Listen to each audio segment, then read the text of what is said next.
So if you've read the Old Testament, or even just parts of the Old Testament, like just the book of Genesis, you'll notice that there are inconsistencies about God.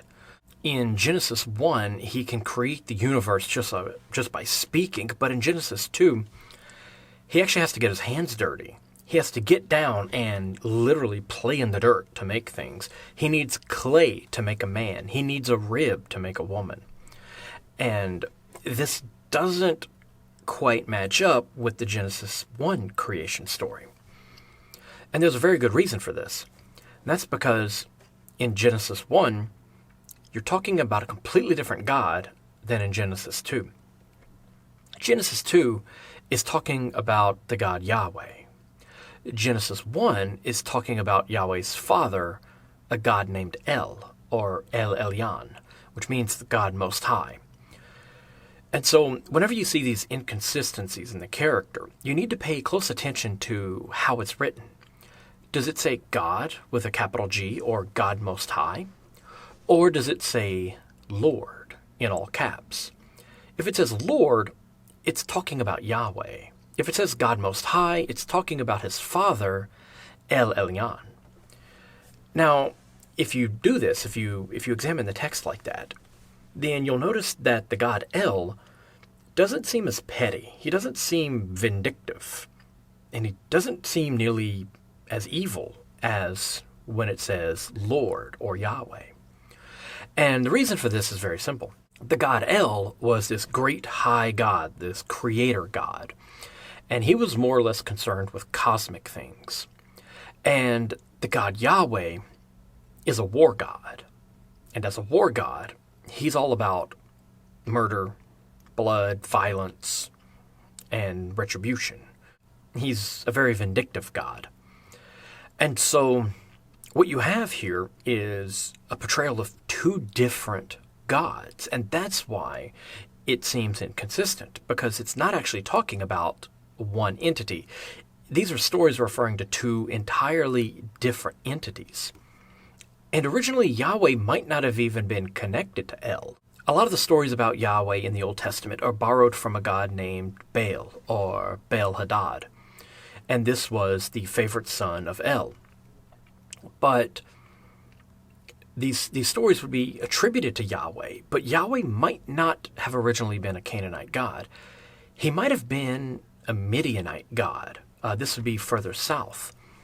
And if he was, this would have placed him in an entirely different pantheon, one worshipped by a group of people called the Shasu.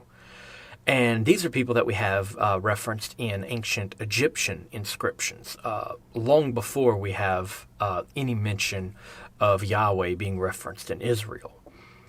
And so these groups of warring tribes, these nomadic people around the Arabian Peninsula and Edom and places like that, they were very warlike, and it seems that they were worshiping Yahweh before the Israelites were. Actually, they may have been worshiping Yahweh before there were anyone known as Israelites. And so the Israelites borrowed Yahweh either from the Edomites and the Midianites or from the Canaanites, which the Israelites were technically Canaanites. But this God, this Yahweh, was a war god. And he was possibly also associated with volcanoes and with metal smelting, similar to the god Vulcan. And gods like that weren't usually the nicest gods, especially if they were a war god, because it was their job to kill people and to bless the warriors who were killing people.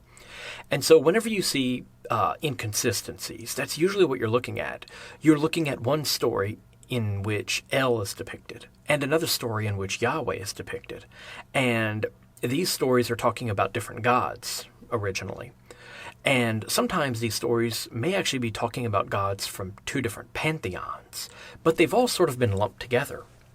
And after the influence of Zoroastrianism from Persia, the Israelites began to become more monotheistic. They began to drift away from the idea of multiple gods and focus in on just one God, the God Yahweh.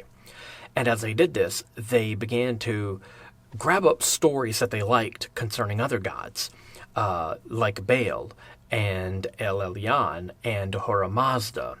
And they would take these stories and they would lump them all in under one God, under Yahweh. And they would pretend that Yahweh did all of these things, when originally it was, multiple different deities doing these different things. One such detail that was absorbed by Yahweh from another god was the goddess Asherah. Asherah was El's wife. And so if Yahweh was part of the same pantheon, this would have been Yahweh's mother. But we have these inscriptions later on that say that Asherah was the consort of Yahweh.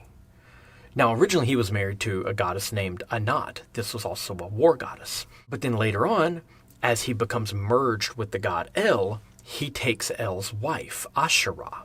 And so Yahweh has sort of ascended to the highest point.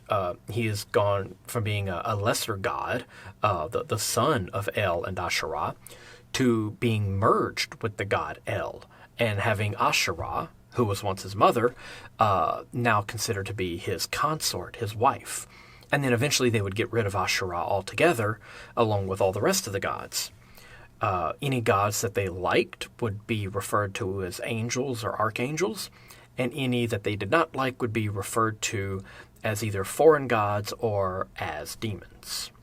And that's pretty much why Yahweh is so inconsistent. It's because you're not reading stories about Yahweh.